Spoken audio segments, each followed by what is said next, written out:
Arkadaşlar bu olaya artık burada son vermem lazım. Yoksa ben duramayacağım. Bu diyen patlamış durumda.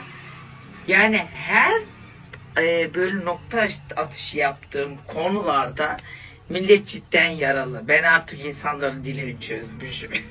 Herkes yaralı. Kadın bir tanesi yazmış ki benim kocam evlendiğinde kaynanamı ağladı ki oğlum gitti, oğlum gitti. Herkes dönüp oğlanın anasına bakmış, onlar da göz gelmiş. Oğlum gitti, oğlum gitti. Bu arada bunlar tabii gelinlerin iddiası. O yüzden tek taraflı bir şey diyemeyeceğim. Bir sürü oğlan anasının attığı mesajlar da var. Onlar da diyorlar ki İstediğimiz kadar ağlayalım artık oğlanlar gidiyor elden diyenler var efendim. Konuya burada noktayı kuruyorum. Onlar ermiş muradına biz çıkalım kerevetine diyerekten daha fazla büyük konuşmuyorum.